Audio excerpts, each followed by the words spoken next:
Hello students, today I am going to discuss about orthopedics and neurology, paper 2 for physiotherapy second year students.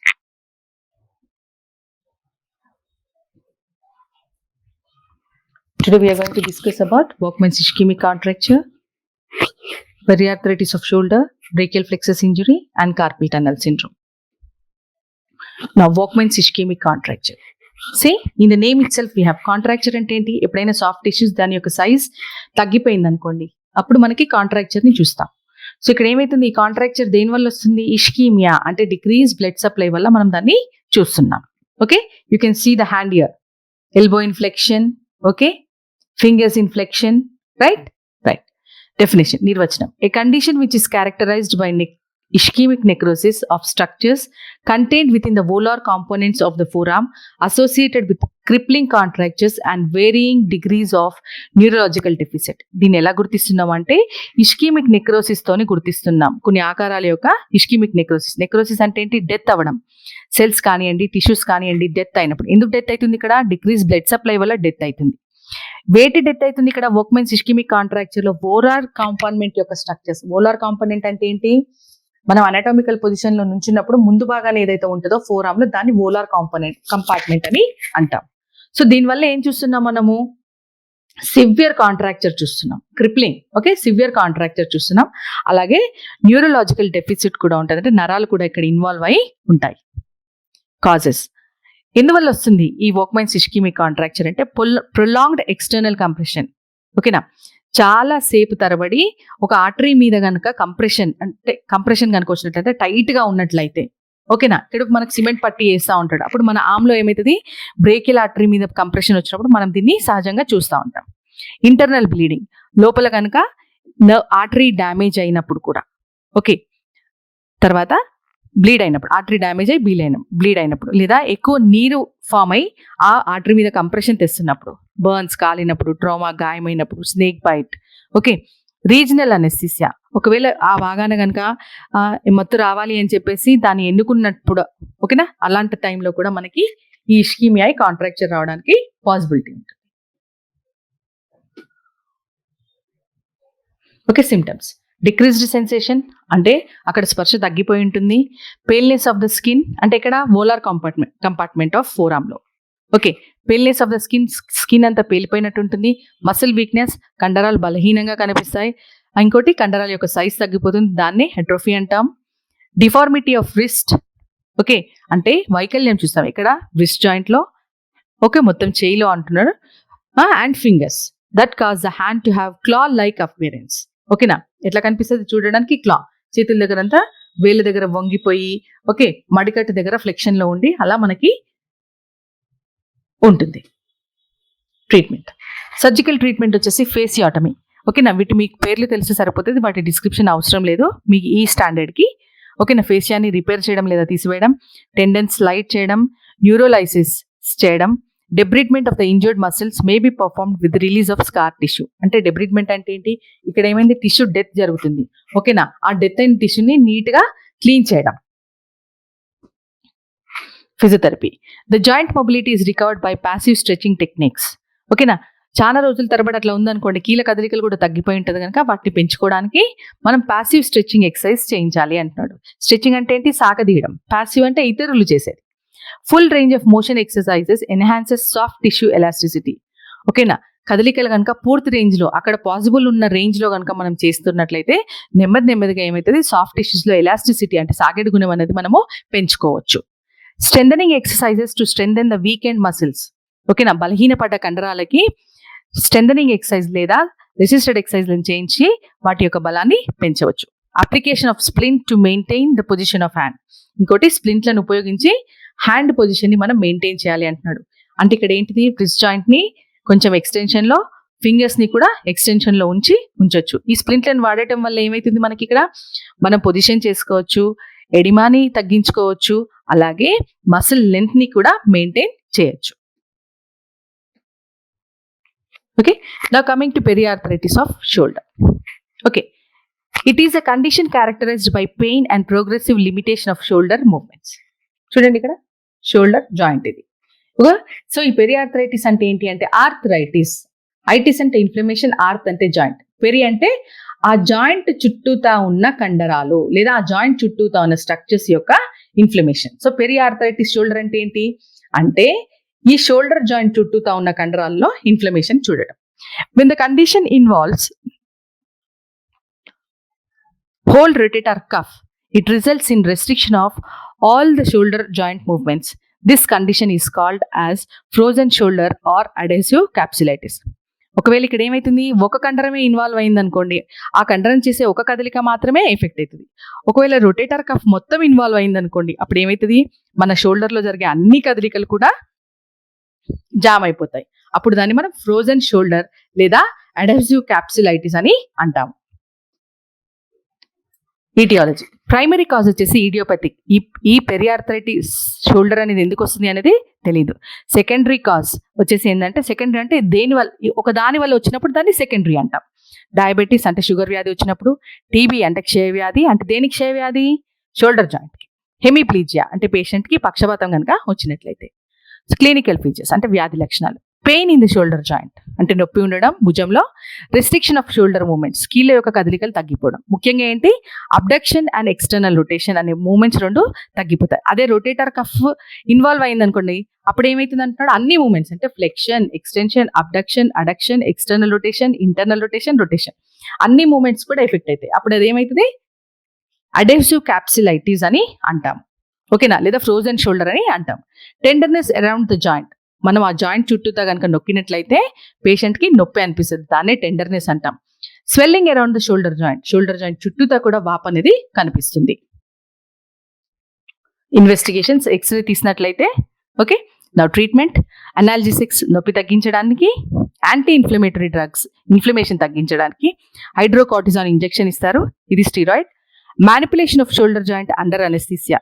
ఓకేనా, physiotherapy చేసిన తర్వాత కూడా shoulder జాయింట్లో moments కనుక improve అవ్వడం లేదు అనుకుంటే అప్పుడు డాక్టర్ ఏం చేస్తాడు, ఆర్థోపెడిక్ సర్జన్ అక్కడ మత్తిచ్చి షోల్డర్ జాయింట్కి మత్తిచ్చి చిన్నగా అన్ని మూమెంట్స్ చేస్తారు అన్నట్టు.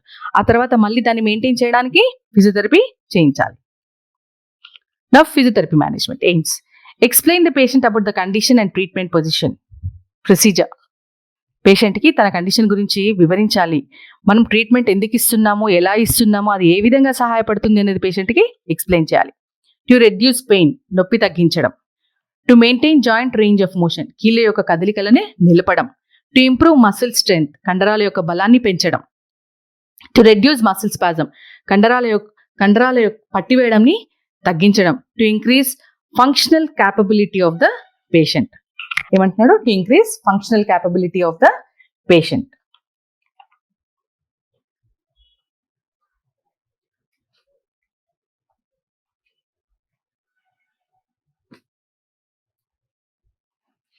ప్లాన్స్ టు రెడ్యూస్ పెయిన్ నొప్పి తగ్గించడానికి హీటింగ్ మొడాలిటీస్ ఎస్డబ్ల్యూడి వాడచ్చు, ఇంకోటి అలాగే అల్ట్రాసౌండ్ కూడా ఇవ్వచ్చు. టు మెయింటైన్ జాయింట్ మొబిలిటీ ఏం ఎక్సర్సైజ్ చేయించాలి, కార్డ్మెంట్స్ పెండ్యులర్ ఎక్సర్సైజ్ చేయించాలి. నెక్స్ట్ నేను మీకు చూపిస్తాను, మీరు ఆల్రెడీ ఫస్ట్ ఇయర్లో నేర్చుకున్నారు ఇవి. Finger ladder exercise will increase the joint range of motion.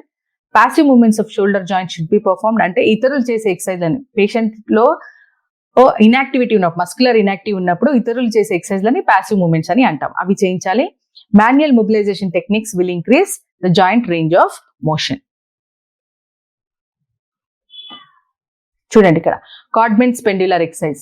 ఇక్కడ ఏం చేస్తున్నాడు పేషెంట్, ఒక టేబుల్ మీద కానివ్వండి లేదా ఇంకేదైనా ఉంటే దాని మీదకి మంచిగా మొత్తం వంగిపోయి నుంచొని ఉండాలి. ఓకేనా, చేయిని ముందుకి వెనక్కి ముందుకి వెనక్కి ఏది ప్రాణం లేని దాన్ని ఊపినట్టు ఊపుతా ఉండాలి. ఓకే, అట్లాగే రౌండ్ సర్కిల్స్ చేయడం. ఓకేనా, వీటినే కార్డ్మెంట్స్ పెండ్యులర్ ఎక్సర్సైజ్ అంటాం. ఒకవేళ కొంచెం ముందుకు నుంచున్నారు అనుకోండి, అబ్డక్షన్ అడక్షన్ కూడా చేయొచ్చు. ఓకే, ఇది చూడండి, ఇప్పుడు ఫింగర్ లాడర్ ఎక్సర్సైజ్. గోడకి ఎదురుగా నుంచోమని చెప్పాలి, చిన్నగా స్ట్రైట్ గా ఎంత దూరం అయితే పైకి లేపగలుగుతారో చేయిని ఇట్లా పైకి తీసుకుపోమని చెప్పాలి.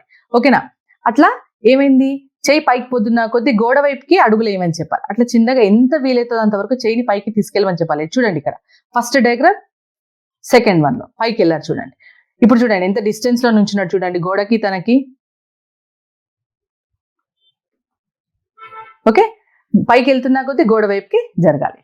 చూడండి అట్లాగే వ్యాండ్ ఎక్సర్సైజ్. వ్యాండ్ ఎక్సర్సైజ్ అంటే ఏంటి, ఒక స్టిక్ ని పట్టుకొని చేయిని పైకి లేపడం, ఓకేనా, వెనక్కి అనుకోవడం, రైట్. ఆ కర్ర సహాయంతో ఇక్కడ ఏమైంది, రెండు చేతులతోనే మీరు ఆ స్టిక్ ని పట్టుకుంటారు కదా, ఒకవేళ ఎఫెక్టెడ్ ఆర్మ్ చేయలేకపోయినా హెల్దీగా ఉన్న సైడ్ బలంతో మనం చేయిని పైకి లేపొచ్చు. చూడండి డిఫరెన్స్. ఎక్స్టెన్షన్, ఇక్కడ ఇంటర్నల్ రొటేషన్ ఎట్లా చేస్తున్నాడో చూడండి, external rotation. Okay, right. Arm circles చేయడము ఇక్కడ. ఓకే, పుల్లి ఎక్సర్సైజ్ అంటా ఉంటాం కదా, పుల్లి సహాయంతో ఎక్సర్సైజ్, షోల్డర్ ఫ్లెక్షన్ చేయడం, టవల్ ఎక్సర్సైజ్. ఓకే, ఇవన్నీ చేసి ఏం చేస్తున్నాం మనం, షోల్డర్ జాయింట్ యొక్క రేంజ్ ని పెంచుకునే ప్రయత్నం చేయాలి. ఓకే, నా next coming to brachial plexus injury. ఓకేనా, next coming to brachial plexus injury. Brachial plexus ఇంజురీలో ఏమైంది అంటే, the brachial plexus is a network of nerves that sends signals from spinal cord to the shoulder, arm and hand. ఇది ఏంటంటున్నాడు, brachial ఫ్లెక్సస్ అనేది ఒక network. ఏం చేస్తుంది, సమాచారాన్ని స్పైన్ నుండి మన షోల్డర్ కి, ఆర్మ్ అంటే చెయ్యి యొక్క పై భాగానికి, హ్యాండ్ కి పంపిస్తూ ఉంటుంది. A brachial plexus injury occurs when the nerves are stretched, compressed or cut from the spinal cord. So ఈ బ్రేకియల్ ఫ్లెక్సస్ అనే దానికి గాయం ఎప్పుడైతుంది అంటున్నాడు, ఎప్పుడైతే నరాలు సాగినట్టు అవుతావో అప్పుడు, లేదా వాటి మీద ఒత్తిడి వస్తుందో అప్పుడు, లేదా ఓకేనా, కట్ చేసినప్పుడు, అది మనము బ్రేకియల్ ఫ్లెక్సస్ ఇంజురీని చూస్తాం. ఓకే, సో బ్రేకియల్ ఫ్లెక్సస్ ఇంజురీలో డిఫరెంట్ టైప్స్ ఉంది. ఫస్ట్ వన్ వచ్చేసి Erb's palsy. The reason of upper trunk of brachial plexus is involved. So brachial plexus దేంతో ఫామ్ అయింది, C5 నుంచి T1 వరకు. సో ఎర్బ్స్ పాల్సీ అని ఎప్పుడు అంటాం అయితే, ఎప్పుడైతే అప్పర్ ట్రంక్ ఇన్వాల్వ్ అవుతుందో అప్పుడు బ్రేకియల్ ఫ్లెక్సస్ ఇంజురీ అంటాం.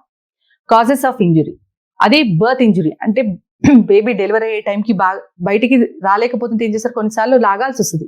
అప్పుడు చేయి లోపల ఉండిపోయి తల బయటకు వచ్చింది అనుకోండి, అప్పుడు లాగినప్పుడు ఎర్బ్స్ పాల్సీ రావడానికి పాసిబిలిటీ ఉంటుంది. ఫాల్ ఆన్ షోల్డర్, భుజం పైన పడ్డప్పుడు, లేదా అనెస్థీసియా ఇచ్చినప్పుడు. క్లినికల్ ఫీచర్స్, ఎలాంటి లక్షణాలు చూస్తాము ఎర్బ్స్ పాల్సీలు, ఇక్కడ ఫిగర్ లో చూడండి ఏ విధంగా హ్యాండ్ ని ప్లేస్ చేశాడో, ముందు వైపు నుంచి వెనక వైపు నుండి. Biceps, deltoid, brachialis and brachioradialis muscles are paralysed. ఈ 4 మసిల్స్ కూడా పారలైజ్ అవుతాయి. ఐ డ్రాప్ డ్రూప్స్ అవుతుంది. ఓకే, నా తాగినోడు కళ్ళు ఎట్లా ఉంటుంది, కిందికి ఇట్లా వేలాడినట్టు ఆ విధంగా ఉంటుంది అన్నట్టు. Smaller eyelid. ఓకే, అలాగే బైసెప్స్ జర్క్ కనుక మనం తీసుకున్నట్లయితే దానికి మనకి ఎట్లాంటి రెస్పాన్స్ కనిపించదు. Sensory loss along the lateral aspect of arm and forearm. ఒకవేళ మనం చూసుకున్నట్లయితే లాటరల్ సైడ్ అంటే బయటి వైపు ఆర్మ్ లో, ఫోర్ ఆర్మ్ లో పేషెంట్ స్పర్శని కోల్పోతాడు. డిఫార్మిటీ అండ్ డిజబిలిటీ, ఏ విధమైన వైకల్యం కల్పిస్తుంది, పోలీస్మెన్ టిప్ హ్యాండ్ డిఫార్మిటీ. ఓకేనా, అంటే ఇక్కడ ఏమవుతుంది, ఆర్మ్ ఏం చేస్తుంది, సైడ్ కి హ్యాంగ్ అవుతుంది అంటే వేలాడినట్టు ఉంటుంది. అడక్టెడ్ అంటే ఎప్పుడు మన బాడీకి అతుక్కొనే ఉంటుంది. మీడియల్లీ రొటేటెడ్ అంటే భుజం లోపల వైపుకి తిరిగి ఉంటుంది. ఫోర్ ఆర్మ్ ఏముంటుంది, ఎక్స్టెండెడ్ పొజిషన్ లో ఉంటుంది, అలాగే ప్రొనేటెడ్ పొజిషన్ లో ఉంటుంది. ఇది చూడడానికి ఎట్లా ఉంటుంది అంటే, ఎందుకంటారంటే మామూలుగా పోలీస్ మెన్ పట్టుకున్నప్పుడు నువ్వు డబ్బులు ఇస్తే అని చెప్పేసి వెనకకి చేపెట్టుకొని అడుకుంటా ఉంటారు కదా, అట్లా దీనికి పేరు వచ్చింది police men tip hand deformity అని. డిసబిలిటీ అంటే పేషెంట్ ఏం చేయలేడు. Patient cannot perform abduction and lateral rotation of shoulder. Patient చేతిని బయటి వైపు లేపలేడు, అలాగే బయటికి తిప్పలేడు. ఫ్లెక్షన్ చేయలేడు ఫోర్ ఆర్మ్ లో, అలాగే సుపైనేషన్ ని కూడా చేయలేడు. ఓకేనా, నెక్స్ట్ పాలసీ వచ్చేసి ప్లంకీస్ పాలసీ. సైట్ ఆఫ్ ఇంజరీ వచ్చేసి C8 నుంచి T1 నర్వ్స్ ఎఫెక్ట్ అవుతాయి. కాజ్ ఆఫ్ ఇంజరీ వచ్చేసి బ్రీచ్ డెలివరీ. బ్రీచ్ డెలివరీ అంటే ఏంటంటే మామూలుగా డెలివరీ అయినప్పుడు ఎప్పుడైనా సరే ఫస్ట్ హెడ్ వస్తుంది, అలా కాకుండా పెల్విస్ బయటికి ఫస్ట్ వచ్చినప్పుడు దాన్ని బ్రీచ్ ప్రెజెంటేషన్ అని అంటాం. Paralysis of intrinsic muscles of hand. ఓకేనా, intrinsic muscles of hand effect అవుతాయి. Flexors of wrist okay and hand are paralysed. Weakness of muscles of shoulder and arm.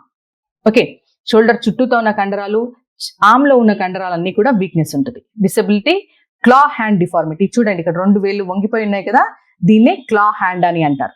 ఓకేనా, a claw hand represents with hyper extension at metacarpophalangeal joint.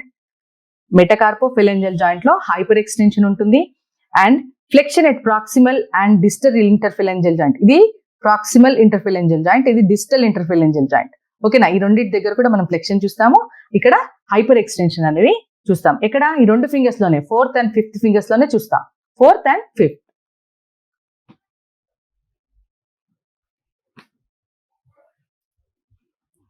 Okay, now to serratus anterior injury. ఓకేనా, serratus anterior అంటే ఏంటి, ఇది ఏం చేస్తుంది, ఇది scapular muscles కి supply చేస్తూ ఉంటుంది. C5, C6, C7 roots. Okay, common features, carrying heavy weights on shoulders. భుజం పైన ఎక్కువ బరువులు మోసినప్పుడు. Clinical features loss of pushing and punching action. ఓకేనా, అంటే పేషెంట్ ఎప్పుడైనా పుష్ చేయాలి అనుకున్నప్పుడు, నూకాలి అనుకున్నప్పుడు నూకలేడు, అలాగే పంచింగ్ అంటే తెలుసు కదా, గుద్దడం, అవి ఈ రెండు కూడా చేయలేదు. ఎందుకంటే ఈ మసిల్స్ అన్ని కూడా ఎఫెక్ట్ అయి ఉంటాయి కనుక, స్కాపులర్ మసిల్స్ ఎఫెక్ట్ అవుతుంది కనుక. Arm cannot be raised 90 degrees above. Patient మనము చేయి లేపమంటే 90 degrees వరకే లేపగలుగుతాడు, మిగతా 90 degrees అనేది లేపలేడు. Deformity and disability, winging of scapula. ఓకేనా, పుషింగ్ కానీ పంచింగ్ కానీ చేయమన్నప్పుడు ఏమవుతుంది, ఈ జబ్బ ఎముక ఏదైతే ఉందో దీని మీడియల్ బార్డర్ ఇట్లా పైకి లేచినట్టు వచ్చేస్తా ఉంటది అన్నట్టు, దాన్ని వింగింగ్ ఆఫ్ స్కాపులా అని అంటాం. The muscles of scapula are too weak or paralysed. ఈ స్కాపులా యొక్క మసిల్స్ ఏవైతే ఉన్నాయో అవి వీక్ అయిపోతాయి లేదా చచ్చుబడిపోతాయి. Resulting in limited ability to stabilise the scapula. As a result the medial border of the scapula protrudes and looks like a wing. చూడండి, ఈ విధంగా మనకి కనిపిస్తా ఉంటుంది.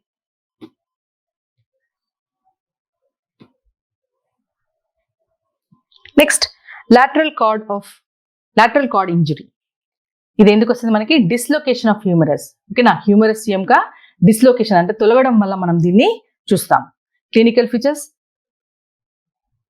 Paralysis of biceps and coracobrachialis muscles. ఈ రెండు మసిల్స్ యొక్క పారాలిసిస్ చూస్తాము. Loss of flexion of forearm and wrist. Wrist దగ్గర ఫ్లెక్షన్ ఉండదు, అలాగే రిస్ట్ దగ్గర కూడా ఫ్లెక్షన్ చేయలేడు.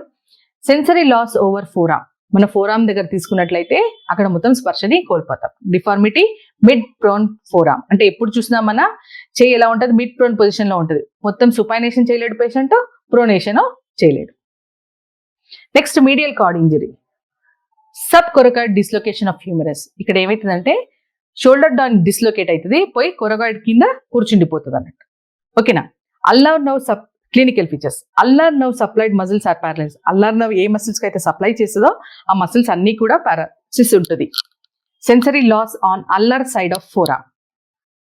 ఓకేనా, ఇక్కడ కూడా పేషెంట్ ఫోరామ్ లో స్పర్శ కోల్పోతాడు, కానీ ఎటువైపు, ఎక్కడైతే లోపల వైపు పేషెంట్ తన స్పర్శని కోల్పోతాడు, ఫోరామ్ లో లోపల వైపు. నేను లోపల వైపు బయటి వైపు అని దేన్ని ఉద్దేశించి అంటాను, అనటామికల్ పొజిషన్ ని ఉద్దేశించే మాట్లాడుతూ ఉంటారు. ఎప్పుడు మాట్లాడినా సరే, ఎవరు మాట్లాడినా సరే.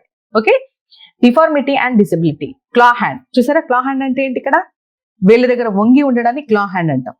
ఓకేనా, పక్షి యొక్క కాలు ఎట్లా ఉంటది, flexion of MCP joint and extension of proximal and distal interphalangeal joint. So claw hand ఎట్లా ఉంటుంది, ఫ్లెక్షన్ ఎట్ ఎంసీపీ జాయింట్ అంటే మెటకార్పు ఫాలెంజియల్ జాయింట్, అలాగే ఎక్స్టెన్షన్ ఉంటుంది అక్కడ.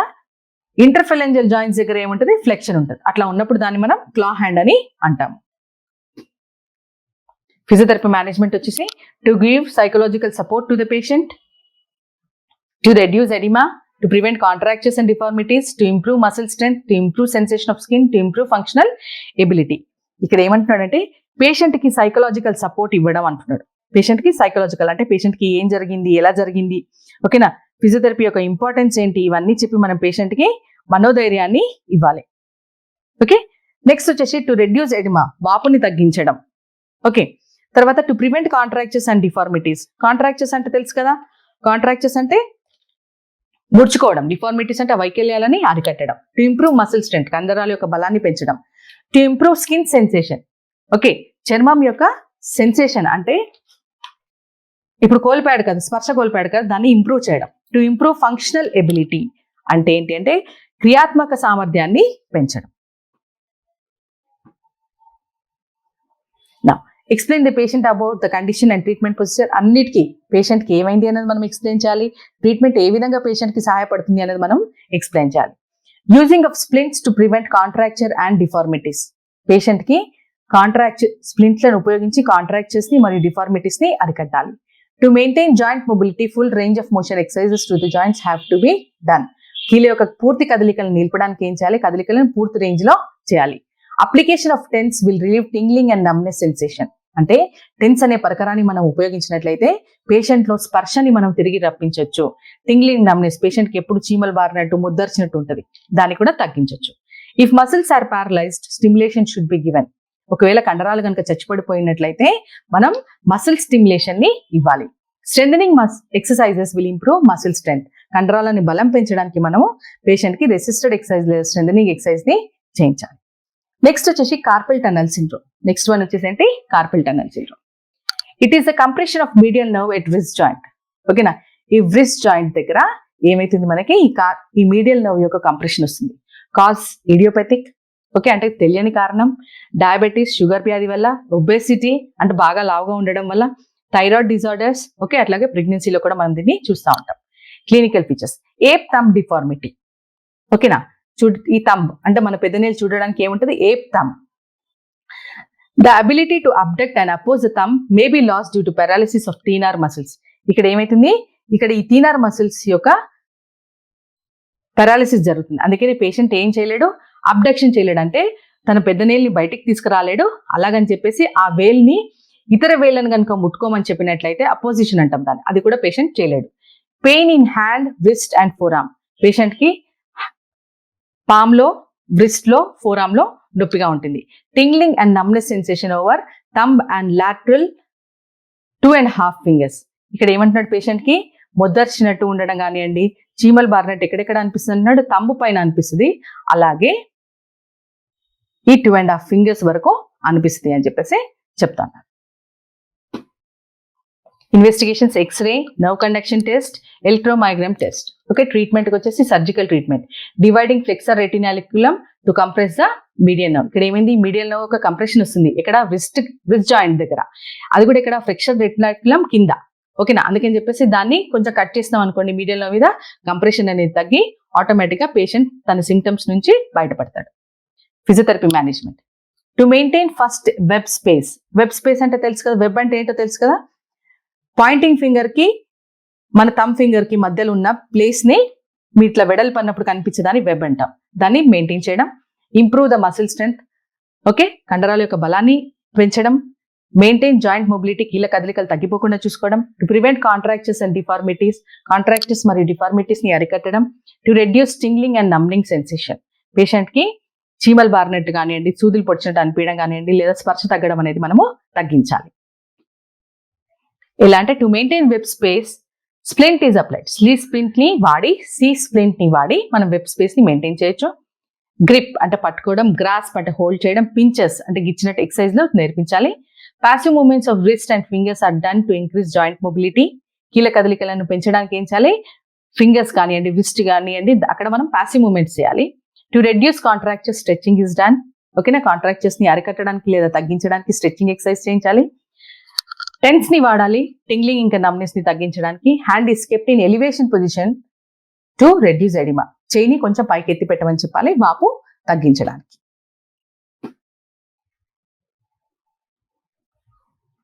ఓకే, సో మనం వోక్మెన్స్ ఇస్కిమిక్ కాంట్రాక్చర్ గురించి, పెరియార్థరైటిస్ ఆఫ్ షోల్డర్ గురించి, బ్రేకియల్ ఫ్లెక్సస్ ఇంజరీ గురించి, అలాగే కార్పెల్ టన్నెల్ సిండ్రోమ్ గురించి మనం ఇక్కడ చదువుకున్నాం.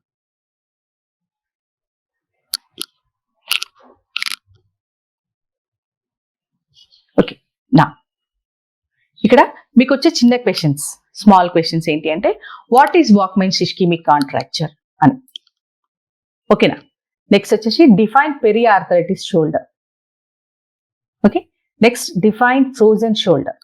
చూడండి, ఫ్రోజన్ షోల్డర్ అన్నా, పెరియార్థరైటిస్ షోల్డర్ అన్నా, ఓకేనా, అడెసివ్ క్యాప్సులైటిస్ అన్నా అన్ని same. Define brachial plexus injury, right. Next వచ్చేసి what is Erb's palsy. What is Erb's palsy లేదా what is Klumpke's palsy. Define carpal tunnel syndrome. ఓకేనా, లేదా ఏమని అడగొచ్చు, carpal tunnel, which nerve is involved in carpel tunnel syndrome. ఏమని అడగొచ్చు మిమ్మల్ని, define which nerve is involved in carpel tunnel syndrome అని కూడా అడగొచ్చు. ఓకే, నౌ అంతేకాకుండా లాంగ్ క్వశ్చన్స్కి వచ్చేసరికి ఏ నర్వ్ ఇన్వాల్వ్ అయింది మనకి కార్పెల్ టనల్ సిండ్రోమ్ లో, మీడియన్ నర్వ్. ఓకేనా, లాంగ్ క్వశ్చన్స్ వచ్చేసి define PA shoulder, write the clinical features and management of PA shoulder. Okay, define PA shoulder, write the clinical features of PA shoulder. ఇది మనకి ఏంటి, long question. Next question వచ్చేసి describe any one of the brachial plexus injury and its management in detail. అంటే ఏదైనా, ఇప్పుడు brachial ఫ్లెక్సస్ ఇంజరీలో మీరు herbs palsy గురించి రాయొచ్చు, ప్లంకీస్ పాల్సీస్ గురించి రాయొచ్చు.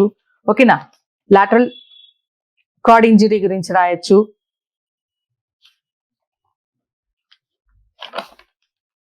రైట్, మీడియల్ కార్డ్ ఇంజరీ గురించి రాయొచ్చు. ఏదైనా ఒక దాని గురించి రాసి, ఇంకోటి లేదా నర్వ్ టు సెరాటస్ యాంటీరియర్స్ గురించి రాయొచ్చు. ఈ 5 ఏదైనా ఒక దాని గురించి రాసి దాని మేనేజ్మెంట్ గురించి నీట్గా ఎక్స్ప్లెయిన్ చేయండి. ఏ ఇంజురీ అయినా మేనేజ్మెంట్ వచ్చేసి సేమ్ ఉంటుంది. ఓకేనా, పీటీ మేనేజ్మెంట్ వచ్చేసి మనకి సేమ్ ఉంటుంది. కాకపోతే ఇక్కడ మీరు ఏం చేంజ్ చేస్తూ ఉంటారు, ఏ మసిల్స్ ఇన్వాల్వ్ అయినాయో వాటిని క్లియర్గా మెన్షన్ చేయండి. ఓకేనా, వాటికి ట్రీట్మెంట్ ఇవ్వాలి. ఓకేనా, రైట్. నా డిఫైన్ పిఏ షోల్డర్. ఏమడిగాడు మనని, డిఫైన్ పిఏ షోల్డర్. ఏంటి ఈ కండిషన్లో ఏమవుతుంది, ఈ కండిషన్లో షోల్డర్ జాయింట్లో పెయిన్ మరియు మూమెంట్స్ రెస్ట్రిక్షన్ అవుతాయి. ఓకేనా, ఏ మూమెంట్స్ రెస్ట్రిక్షన్ అవుతున్నాయి ఇక్కడ మనకి మెయిన్గా పిఏ షోల్డర్లో? అబ్డక్షన్ ఇంకా ఎక్స్టర్నల్ రొటేషన్. అదే ఒకవేళ రొటేటర్ కఫ్ కనుక ఇన్వాల్వ్ అయింది అనుకోండి మొత్తం, అప్పుడు ఏమైతుంది, అన్ని మూమెంట్స్ రెస్ట్రిక్ట్ అవుతాయి. ఏమైతుంది, అన్ని మూమెంట్స్ రెస్ట్రిక్ట్ అవుతాయి. అలాగే మనకి దాన్ని అప్పుడు ఏమంటాం, అడెసివ్ క్యాప్సులైటిస్ అని అంటాం. ఏమంటాం దాన్ని, అడెసివ్ క్యాప్సులైటిస్ అని అంటాం. ఓకేనా,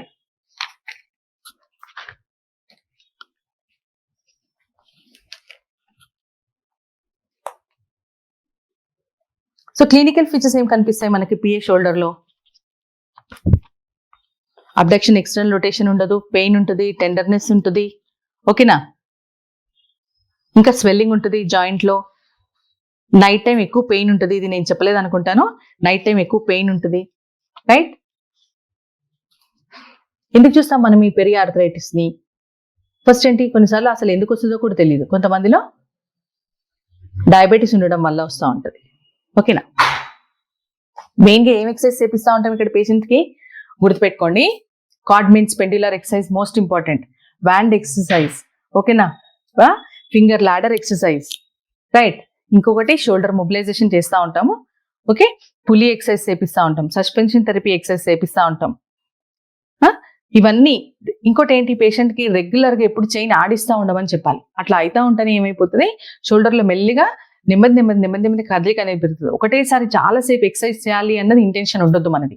ఓకేనా, చేయండి, పేషెంట్కి చెప్పండి ఎంత ఇంపార్టెంట్, 2 hours ఒకసారి ఎక్సర్సైజ్ ఎందుకు చేసుకోవాలి అనేది పేషెంట్కి ప్రాపర్గా ఎక్స్ప్లెయిన్ చేయండి. మీరు పేషెంట్కి ఎంత ప్రాపర్గా గైడ్ చేస్తున్నారు అన్నది మోస్ట్ ఇంపార్టెంట్. ఓకేనా, ఓకేనా. ఎప్స్ పాలసీ అని ఎప్పుడు అంటాం, ఎప్పుడైతే upper trunk of brachial plexus involve అవుతుందో అప్పుడు మనం దాన్ని ఎప్స్ పాలసీ అని చెప్పేసి అంటాం. క్లంప్కిస్ పాలసీ అని ఎప్పుడు అంటాం, లోవర్ ట్రంక్ ఇన్వాల్వ్ అయినప్పుడు దాన్ని మనం క్లంప్కిస్ పాలసీ అని అంటాం. నర్వ్ టు సెరాసిస్ యాంటీరియర్ ఏంటి, C5, C6, C7 roots involve అయినప్పుడు. ఓకేనా, ఇక్కడ ఏమవుతుంది, పేషెంట్ పుషింగ్ ఇంకా పంచింగ్ అనే యాక్షన్ చేయలేడు. స్కాపులాని కనుక చూసినట్లయితే ఏమవుతుంది, పైకి లేచినట్టు కనిపిస్తూ ఉంటుంది మనకి. ఓకేనా, ఇందులో మోస్ట్ ఇంపార్టెంట్, రెండిట్లో కూడా మోస్ట్ ఇంపార్టెంట్ కనుక చూసుకున్నట్లయితే మనకి పిఏ షోల్డరే ఎక్కువగా వస్తూ ఉంటుంది. ఓకేనా, రైట్. ఇష్కీమియా అంటే ఏమని చెప్పాను, డిక్రీస్ బ్లడ్ సప్లై. కాంట్రాక్చర్ అంటే ఏమవుతుంది ఇక్కడ, కాంట్రాక్చర్ అంటే సాఫ్ట్ టిష్యూస్ యొక్క సైజ్ తగ్గినప్పుడు దాన్ని మనం కాంట్రాక్చర్ అంటే, దానివల్ల ఏమవుతుంది, మనకి ముడుచుకుపోయినట్టు కనిపిస్తూ ఉంటుంది. సో ఇక్కడ ఏమవుతుంది, మనకి బ్రెస్ట్ దగ్గర ఫ్లెక్షన్ ఉంటుంది, ఫింగర్స్ దగ్గర ఫ్లెక్షన్ ఉంటుంది. ఓకేనా, దేనివల్ల వస్తుంది ఇక్కడ మనకి, డిక్రీస్ బ్లడ్ సప్లై వల్ల వస్తుంది. బ్రేకియల్ ఆర్టరీ పైన కంప్రెషన్ వచ్చినప్పుడు మనం ఈ వాక్మెన్స్ ఇష్కీమిక్ కాంట్రాక్చర్ అనేది చూస్తాం. సో ఇక ఇష్కీమిక్ కాంట్రాక్చర్ అనేది ఎందుకు వస్తుంది, బ్లడ్ సప్లై తగ్గడం వల్ల చూస్తూ ఉంటాం. కానీ దానివల్ల ఏమవుతుంది అంటే టిష్యూ యొక్క డెత్ జరుగుతుంది. ఏం జరుగుతుంది, టిష్యూ యొక్క డెత్ జరుగుతుంది. అందుకని చెప్పేసి మనం ఈ వాక్మెన్స్ ఇష్కీమిక్ కాంట్రాక్చర్ అనేది చూస్తూ ఉంటాం. సో ఇమీడియట్గా ఎప్పుడైనా సరే ఫ్రాక్చర్ అయింది, పిఓపి వేసినాము, తర్వాత మనం ఇంటికి వచ్చేసరికి ఆ పేషెంట్కి బాగా స్వెల్లింగ్ రావడము, తట్టుకోలేనంత నొప్పి వస్తుంది అని చెప్పినప్పుడు ఇమీడియట్గా చేయాల్సింది ఏంటి అంటే ఆ పిఓపిని తీసేయమని చెప్పాలి. ఇమీడియట్గా పిఓపిని తీసేసి ఇమ్మీడియట్ ఏ డాక్టర్ అయితే కన్సల్ట్ అయ్యారో అక్కడికి తిరిగి వెళ్ళమని చెప్పాలి. కానీ ఫస్ట్ చేయాల్సిన పని ఏంటి, తక్షణ కర్తవ్యం ఆ పిఓపిని తీసివేయడం. Okay, thank you.